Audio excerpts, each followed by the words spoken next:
Have you been studying English for a few months, even for a few years, and feel like you haven't been learning much? Do you have other friends that have been also learning English and you feel like they can speak it much more clearer than you and easily?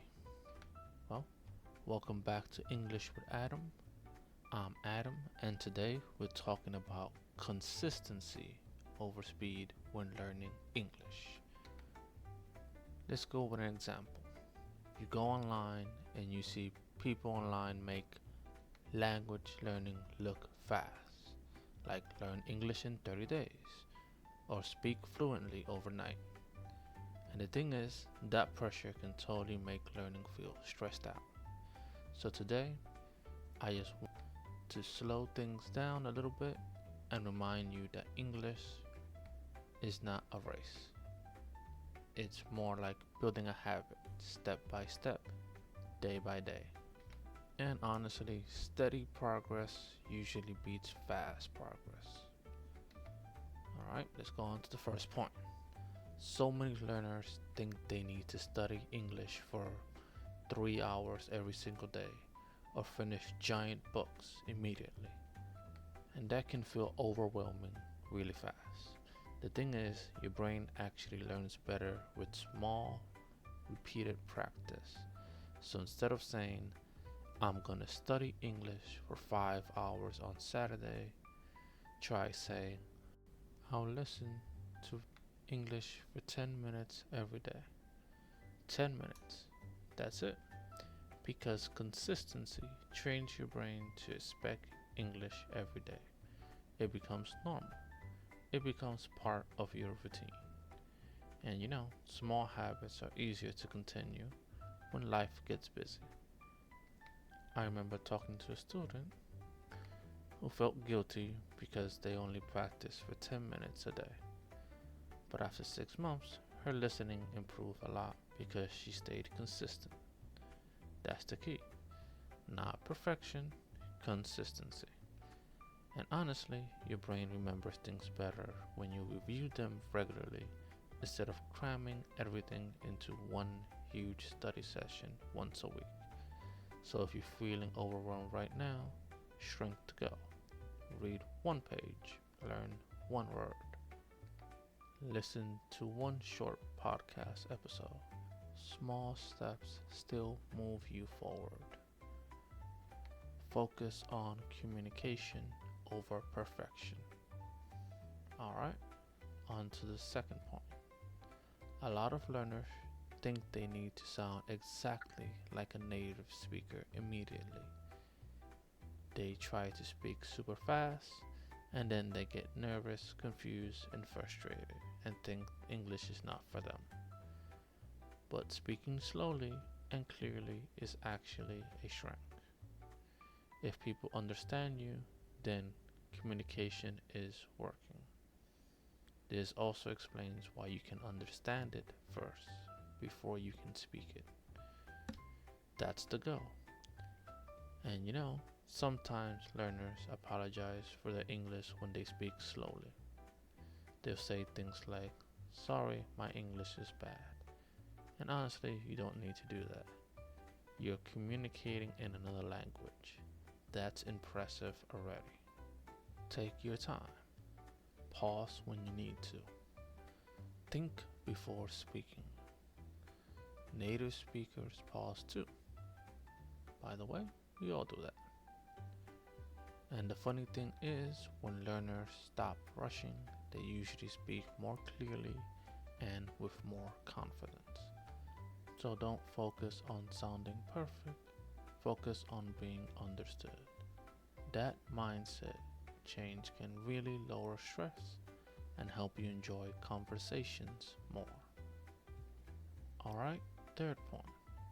This one is hard because social media makes comparison really easy. You see somebody online speaking fluent English after 1 year and suddenly you feel behind. But the thing is, you don't know their full story. Maybe they studied 8 hours a day. Maybe they live in another country. Maybe they've been practicing longer than what they say. Comparing your journey to strangers on the internet is just exhausting.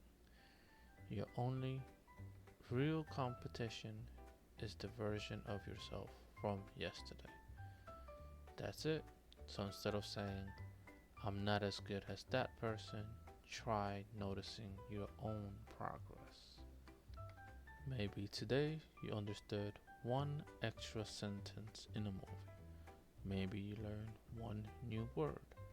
Maybe you finally felt brave enough to speak during class. Those are real victories. And honestly, small wins matter a lot more than people think. Language learning is usually slow, but slow progress is still progress.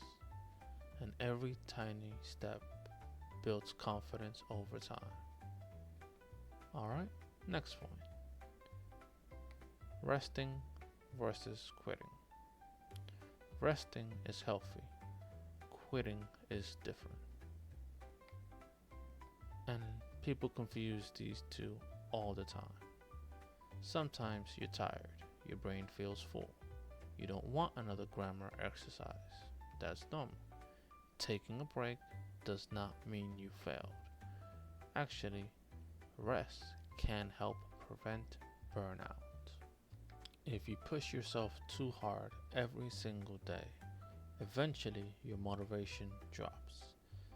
Then studying starts feeling stressful instead of exciting. So take a rest day when you need one.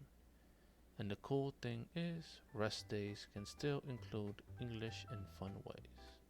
Watch a movie, listen to music, play a video game in English, watch YouTube videos. They don't have to be English learning videos. They can just be normal cooking videos, comedy videos. They just have to be in English. You're still surrounding yourself with the language without pressure. That balance really matters because learning English should fit into your life, not destroy your energy. Alright, final point. Small practical habits. One of the best ways to improve your English is to make it part of your normal daily routine. Small practical habits can help with that. For example, change your phone settings to English. That one little change teaches vocabulary naturally every single day. Words like settings, notifications, battery, calendar. You start learning them without even feeling like you're studying. And that's very useful. You can also do little things like think simple thoughts in English, write your grocery list in English, label objects in your house, read short social media posts in English, listen to podcasts while cleaning or driving. Tiny habits, repeated consistently, create big results over time. That's really the point of today's episode. So yeah, if there's one thing I want you to remember from today's episode of English with Adam, it's this. You do not need to rush. You don't. Consistency matters more than speed. A slow learner who practices regularly will usually improve more than someone who studies intensely for 1 week and then quits in a month. Be patient with yourself, celebrate small wins. And honestly, be kind to yourself during this process because learning a language takes courage and patience. Alright, and that's all for today. Thank you for spending your time with me. Again, I'm Adam. This is English with Adam.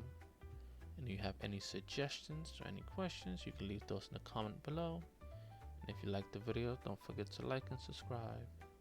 And I'll see you in the next video. Have a good day.